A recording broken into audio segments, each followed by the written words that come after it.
भारतीय राजनीति में कई ऐसे बाहुबली नेता हैं जो पहले तो बड़े से बड़ा गुनाह करते हैं और फिर जमकर अपने रसूख, पावर और पैसे का इस्तेमाल करते हैं। ये कहानी भी एक ऐसे ही 6 बार के विधायक और मायावती की सरकार में मंत्री रहे बाहुबली नेता की है, जिसने पहले तो अपने से आधी उम्र की लड़की को अपने झांसे में फंसाकर 3 बार प्रेग्नेंट कर दिया और फिर उसके साथ ऐसी खौफनाक वारदात को अंजाम दिया कि सुनकर आज भी रूह कांप जाती है। हम बात कर रहे हैं मधुमिता शुक्ला और अमरमणि त्रिपाठी की। तो आखिर क्या है अमरमणि त्रिपाठी और मधुमिता शुक्ला की पूरी कहानी? चलिए जानते हैं सब कुछ इस वीडियो में आगे। यकीन मानिए, जब आप इस केस के बारे में सिलसिलेवार तरीके से सब कुछ जानेंगे तो आपके लिए यकीन करना भी मुश्किल हो जाएगा। तो वीडियो में अंत तक जरूर बने रहिए। फिलहाल वीडियो में आगे बढ़ने से पहले अगर आपने क्राइम की कहानी चैनल को सब्सक्राइब नहीं किया है तो जल्दी से चैनल को सब्सक्राइब कर बेल आइकन जरूर दबा लीजिए। तो चलिए अब कहानी शुरू करते हैं। 1989 में पहली बार विधायक बनने वाले अमरमणि त्रिपाठी आने वाले वर्षों में उत्तर प्रदेश की राजनीति में बड़े नेता के तौर पर पहचाने जाने लगे थे। उनकी राजनीतिक पकड़ इतनी मजबूत हो चुकी थी कि ये लगातार विधायक तो चुने ही जाते थे। सरकार बदलने के बाद भी ये हर पार्टी की सरकार में मंत्रिमंडल का हिस्सा हुआ करते थे। दूसरी तरफ इस कहानी की दूसरी अहम किरदार मधुमिता शुक्ला बहुत कम उम्र में ही कवि सम्मेलनों के आयोजकों की पहली पसंद बन गई थी। अभी इनकी उम्र 20 साल भी नहीं हुई थी कि तीखे तेवर और शानदार कविताओं की वजह से लोगों ने इन्हें काफी पसंद करना शुरू कर दिया था। पहले तो मधुमिता शुक्ला अपने करियर की शुरुआत छोटे मोटे मंचों पर प्रस्तुति देकर करती थीं, मगर जैसे जैसे उनकी लोकप्रियता बढ़ती है इन्हें दूसरे राज्यों से भी बुलावा आने लगता है। इसी क्रम में साल 2000 में मधुमिता शुक्ला के पास दिल्ली में आयोजित एक कवि सम्मेलन में शामिल होने का न्योता आता है। हजारों की भीड़ के सामने कम उम्र की मधुमिता शुक्ला एक मंझे हुए कवि की तरह अपनी कविताएं पढ़ती हैं, जिसे सुनकर हर कोई तालियां बजाने पर मजबूर हो जाता है। यहाँ मौजूद ऑडियंस में उत्तर प्रदेश की राजनीति में बाहुबली नेता के तौर पर पहचाने जाने वाले अमरमणि त्रिपाठी की मां सावित्री मणि त्रिपाठी भी शामिल थी। अमरमणि की मां सावित्री मणि त्रिपाठी को कविताओं से बहुत ज्यादा प्रेम था। प्रोग्राम के दौरान ही जब अमरमणि की मां को पता चलता है कि मधुमती शुक्ला भी लखनऊ की हैं, तो एक ही शहर के होने की वजह से प्रोग्राम खत्म होने के बाद सावित्री मणि त्रिपाठी अपनी 2 बेटियों के साथ खास तौर से मधुमिता शुक्ला से मिलने जाती हैं और पर्सनली मिलकर मधुमिता का उत्साह बढ़ाती हैं। इतना ही नहीं, सावित्री मधुमिता को लखनऊ वापस आने पर उनके घर आकर मिलने का न्योता भी देती हैं। मधुमिता भी अमरमणि त्रिपाठी के राजनीतिक कद से बखूबी वाकिफ थी। इस कारण मधुमिता के लिए अमरमणि की मां से मिलना बड़े सम्मान की तरह था। इसलिए अमरमणि की मां के निमंत्रण को वो खुशी खुशी स्वीकार करती हैं और वादा करती हैं कि लखनऊ वापस आने के बाद वो जरूर उनसे जाकर मिलेंगी। वादे के मुताबिक जब मधुमिता वापस लखनऊ आती हैं तो अमरमणि के घर उनकी मां से मिलने के लिए जाती हैं। दोनों की पहली मुलाकात काफी अच्छी रहती है। सावित्री मधुमिता की कविताओं से इतनी ज्यादा प्रभावित होती हैं कि इन दोनों का एक दूसरे के घर आने जाने का सिलसिला शुरू हो जाता है।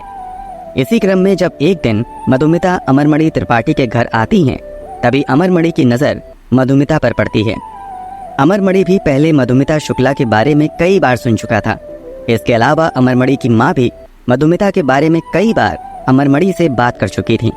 इसलिए पहली ही मुलाकात में अमरमणि मधुमिता से अपने चुनावी भाषण के लिए कुछ लाइन लिखने के लिए कहता है। अमरमणि के कहने पर मधुमिता तुरंत कुछ लाइन लिखकर अमरमणि को दे देती हैं और इस तरह अमरमणि तथा मधुमिता शुक्ला की बातचीत शुरू होती है। धीरे धीरे नियमित तौर पर दोनों का मिलना जुलना शुरू हो जाता है। दुनिया की नजरों में मधुमिता अमरमणि के लिए चुनावी भाषण तैयार करती हैं। ये सब कुछ कई महीनों तक चलते हुए आ जाता है साल 2003। तारीख थी 9 मई। लखनऊ के निशादगंज इलाके के पेपर मिल कॉलोनी की मकान नंबर 33/6 में मधुमिता शुक्ला अपने एक नौकर देशराज के साथ रहा करती थी। शाम का समय था। मधुमिता कुछ लिखने में लगी हुई थी, तभी दरवाजे पर 2 व्यक्ति दस्तक देते हैं। दोनों को देखकर मधुमिता दोनों को घर के अंदर आने के लिए कहती हैं तथा दूसरी तरफ मधुमिता देशराज से किचन में जाकर चाय बनाने को कहती हैं। देशराज घर पर आए मेहमानों के लिए चाय बना ही रहा होता है, तभी उसे घर के अंदर गोली चलने की आवाज आती है। वो जल्दी से किचन से भागकर बाहर निकलता है तो देखता है कि फर्श पर मधुमिता खून से लथपथ तड़प रही हैं और जिस मेहमान के लिए वो चाय बना रहा था वो तेजी से घर का दरवाजा बंद करके मोटरसाइकिल से भाग रहा है। देशराज दोनों को भागते देख शोर मचाता है और मदद के लिए लोगों को बुलाता है, मगर कोई भी उन दोनों को पकड़ने में कामयाब नहीं होता है। इधर तड़पते हुए कुछ ही देर बाद मधुमिता का शरीर भी ठंडा पड़ जाता है। देशराज इस बारे में मधुमिता शुक्ला की जुड़वा बहन निधि शुक्ला को खबर देता है। निधि ये खबर सुनते ही आ जाती हैं। इस हत्या की जानकारी लगभग 7 बजे के आसपास स्थानीय पुलिस स्टेशन में दी जाती है। हत्या की खबर सुनकर पुलिस वालों को लगता है कि ये हत्या लूटपाट के इरादे से की गई है, मगर जब कुछ आला पुलिस अधिकारी मौके पर पहुंचते हैं तो उन्हें अंदाजा हो जाता है कि दरअसल घर में किसी तरह की लूटपाट नहीं हुई है, बल्कि बिल्कुल नजदीक से मधुमिता को गोली मारी गई है। मौके पर पुलिस के कई आला अधिकारी पहुंचते हैं और मामले की जांच शुरू करते हैं। सबसे पहले स्थानीय पुलिस अधिकारी मधुमिता के कमरों की तलाशी लेते हैं, जहां से उन्हें मधुमिता का मोबाइल और कुछ पर्सनल डायरी मिलती हैं। घर से कुछ सबूत और सामान जब्त करके उन्हें जांच के लिए आगे भेज दिया जाता है, जबकि मधुमिता के शव को अगले दिन पोस्टमार्टम के लिए भेज दिया जाता है। खबर आती है कि जिस अस्पताल में मधुमिता का पोस्टमार्टम होता है वहां खुद अमरमणि त्रिपाठी अपने सहयोगियों के साथ आते हैं और पोस्टमार्टम पूरा होने तक वहीं पर खड़े रहते हैं।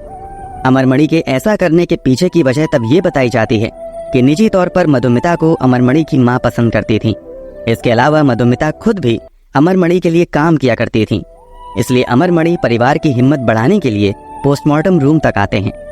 पोस्टमार्टम करवाने के बाद अमरमणि त्रिपाठी अपनी ही निगरानी में मधुमिता शुक्ला के शव को मधुमिता के पैतृक आवास लखीमपुर खीरी के लिए रवाना कर देते हैं। लखनऊ से मधुमिता शुक्ला का घर लगभग 140 किलोमीटर था। इसमें से लगभग 110 किलोमीटर का सफर सभी लोग पूरा कर चुके थे। गांव में अंतिम संस्कार की तैयारी भी पूरी हो चुकी थी। तभी लखनऊ के तत्कालीन एसएसपी अनिल अग्रवाल को गुप्त जानकारी मिलती है कि वो तत्काल ही पुलिस की एक टीम भेजकर किसी भी कीमत पर मधुमिता शुक्ला के शव को वापस लखनऊ लाने का आदेश दें। दरअसल जब मधुमिता शुक्ला की डायरी और मोबाइल की जांच की जाती है तो शुरुआती जांच में ही पता चलता है कि मधुमिता ने अपनी डायरी में अपने गर्भवती होने के बारे में लिखा था। इसके अलावा इस डायरी से ये भी पता चलता है कि मधुमिता और अमरमणि त्रिपाठी पिछले कई वर्षों से लगातार रिलेशनशिप में थे। डायरी में ये भी दावा था कि इन दिनों मधुमिता शुक्ला गर्भवती थी। एसएसपी अनिल अग्रवाल तुरंत इन दावों के बारे में मधुमिता शुक्ला की बहन निधि शुक्ला से बात करते हैं। निधि ये बात कंफर्म करती है कि अमरमणि त्रिपाठी और उसकी बहन मधुमिता शुक्ला काफी समय से एक दूसरे के साथ रिश्ते में थे और ये तीसरी बार है जब मधुमिता प्रेग्नेंट हुई हैं। इससे पहले 2 बार मधुमिता का एबॉर्शन करवा दिया गया था। इसका भी जिक्र मधुमिता की डायरी में मिलता है। पुलिस अधिकारी को ये बात समझ आने लगती है कि अमरमणि त्रिपाठी मधुमिता के अंतिम संस्कार में जल्दबाजी मधुमिता की हमदर्दी में नहीं बल्कि अपना गुनाह छिपाने के लिए कर रहा है। इसलिए वो जल्द से जल्द किसी भी कीमत पर मधुमिता का शव वापस लखनऊ लाने के लिए कहते हैं, ताकि इस बात को कंफर्म किया जा सके कि मधुमिता वास्तव में प्रेग्नेंट हैं या नहीं, और अगर प्रेग्नेंट हैं तो उस बच्चे का पिता कौन है। अनिल अग्रवाल के आदेश पर फिर से वापस 110 किलोमीटर का सफर तय करने के बाद मधुमिता के शव को बेहद ही गुपचुप तरीके से वापस लखनऊ लाया जाता है तथा शुरुआती जांच में ये कंफर्म हो जाता है कि मधुमिता 7 महीने की प्रेग्नेंट है, जबकि पोस्टमार्टम रिपोर्ट में इस बात का कहीं भी जिक्र नहीं किया गया था, क्योंकि पोस्टमार्टम रूम में मौजूद अमरमणि त्रिपाठी ने दबाव डालकर शुरुआत में ही इस तथ्य को छुपा दिया था। अब एसएसपी अनिल अग्रवाल अपनी निगरानी में मधुमिता के गर्भ में पल रहे भ्रूण का डीएनए सैंपल कलेक्ट करवाते हैं, ताकि इस बात का पता लगाया जा सके कि इस बच्चे का पिता कौन है। जैसा कि मधुमिता शुक्ला की डायरी में अमरमणि त्रिपाठी का जिक्र बच्चों के पिता के तौर पर था, इसलिए पूरी कागजी कार्यवाही पूरी करने के बाद अमरमणि त्रिपाठी का भी डीएनए सैंपल लिया जाता है। कुछ दिनों बाद जब डीएनए सैंपल का रिजल्ट आता है तो पता चलता है कि वास्तव में मधुमिता शुक्ला के गर्भ में पल रहे बच्चे का पिता कोई और नहीं बल्कि अमरमणि त्रिपाठी हैं। इन सब के अलावा शुरुआत में ही मधुमिता शुक्ला की बहन निधि शुक्ला भी पुलिस के सामने बयान देते हुए अमरमणि त्रिपाठी पर भी अपनी बहन की हत्या का आरोप लगाते हुए एफआईआर दर्ज करने की मांग करती हैं। निधि के मुताबिक अमरमणि ने मधुमिता से शादी का वादा करते हुए शारीरिक संबंध बनाए थे। पहले 2 बार जब मधुमिता प्रेग्नेंट हुई थी तो किसी तरह अमरमणि ने एबॉर्शन करवा दिया था, मगर तीसरी बार मधुमिता अबॉर्शन करने से मना कर देती हैं। इस कारण अपना गुनाह छिपाने के लिए अमरमणि त्रिपाठी मधुमिता की हत्या करवा देते हैं। निधि शुक्ला के इस बयान के बावजूद शुरुआती दौर में अमरमणि त्रिपाठी या अमरमणि के परिवार को किसी को भी आरोपी नहीं बनाया जाता है और न ही किसी का नाम FIR में दर्ज किया जाता है। मगर जब DNA रिपोर्ट आ जाती है तो इस मामले को क्राइम ब्रांच लखनऊ को भेज दिया जाता है। लखनऊ क्राइम ब्रांच के तत्कालीन SP राजेश पांडे इस केस की पूरी ईमानदारी से जांच करना शुरू कर देते हैं। इसका नतीजा ये होता है कि तत्काल ही उनका ट्रांसफर कर दिया जाता है। उस समय उत्तर प्रदेश की मुख्यमंत्री मायावती थी और अमरमणि त्रिपाठी तब मायावती की सरकार में मंत्री भी हुआ करते थे। मायावती पर आरोप लगने लगते हैं कि वो अमरमणि त्रिपाठी को बचाने के लिए ही अधिकारियों का ट्रांसफर करवा रही हैं। इसके अलावा लगातार CBI से इस मामले की जांच की भी मांग होती रहती है, मगर मायावती इस मामले को CBI तक नहीं भेजती हैं। हालांकि जब दबाव बहुत ज्यादा बढ़ता है तब इस मामले की जांच CID को दे दी जाती है। मामला हाथ में लेने के बाद CID के अधिकारी इस मामले की जांच शुरू करते हैं, मगर यहाँ भी कुछ अजीब घटनाएं देखने को मिलती हैं। दरअसल जब CID के 2 अधिकारी पूरी मेहनत से इस केस की जांच करने लगते हैं तथा एक दिन अमरमणि त्रिपाठी के घर उससे पूछताछ करने पहुंच जाते हैं तो उन दोनों अधिकारियों को ही मायावती की सरकार द्वारा सस्पेंड कर दिया जाता है। अब खुले तौर पर मायावती पर अमरमणि त्रिपाठी को बचाने का आरोप लगने लगता है। हालांकि जब हंगामा ज्यादा बढ़ता है तो मायावती अमरमणि त्रिपाठी को मंत्रिमंडल से तो निकाल देती हैं, मगर उनके खिलाफ जांच में किसी तरह की तेजी नहीं देखी जाती है। इसी बीच बहन को न्याय दिलाने की लड़ाई लड़ रही निधि शुक्ला मामले के बारे में तत्कालीन प्रधानमंत्री अटल बिहारी वाजपेयी से बात करती हैं तथा उनसे इस मामले की जांच CBI से करवाने की सिफारिश करती हैं। कथित तौर पर PMO से दबाव आने के बाद मायावती इस मामले की जांच CBI से करवाने को तैयार हो जाती हैं। 17 मई 2003 को आखिरकार इस मामले को CBI के हवाले कर दिया जाता है। अब जो जांच में खुलासा होता है वो हैरान करने वाला होता है। दरअसल इस हत्या में केवल अमरमणि त्रिपाठी का ही रोल नहीं था, बल्कि पूरी साजिश के तहत इस हत्या को अंजाम दिया गया था। CBI की जांच में सामने आता है कि पहले तो अमरमणि त्रिपाठी और मधुमिता शुक्ला की मुलाकात यूं ही होती है, मगर धीरे धीरे दोनों एक दूसरे के करीब आ जाते हैं और शादीशुदा और बच्चों का पिता होते हुए भी अमरमणि त्रिपाठी अपने से आधी उम्र की लड़की मधुमिता शुक्ला से शादी का वादा करके शारीरिक संबंध बनाता है। पहले 2 बार मधुमिता जब प्रेग्नेंट होती हैं तो अमरमणि के कहने पर वो अबॉर्शन करवा लेती हैं, मगर तीसरी बार वो अबॉर्शन करवाने से इनकार करती हैं तथा अमरमणि पर शादी करने का दबाव बनाने लगती हैं। इधर इस बात की भनक अमरमणि की पत्नी मधुमणि त्रिपाठी को भी लग जाती है कि अमरमणि का चक्कर मधुमिता शुक्ला के साथ चल रहा है। इस बात को लेकर मधुमणि त्रिपाठी तथा अमरमणि त्रिपाठी के बीच काफी लड़ाइयां होती हैं, मगर अमरमणि अपनी पत्नी के इन आरोपों को नकारते हुए कहता है कि जैसा तुम समझ रही हो वैसा कुछ नहीं है। फिर भी मधुमणि को यकीन नहीं होता है और वो अपने करीबी रिश्तेदार भतीजे रोहित चतुर्वेदी से अमरमणि पर नजर रखने को कहती हैं। हमेशा की तरह जब एक दिन अमरमणि मधुमिता शुक्ला के घर मिलने के लिए जाता है तो रोहित इस बात की जानकारी मधुमणि को दे देता है। मौके पर पहुंचकर मधुमणि रंगे हाथ अमरमणि को पकड़ लेती है। कथित तौर पर रंगे हाथ पकड़े जाने के बाद सारी सच्चाई अमरमणि अपनी पत्नी को बता देता है।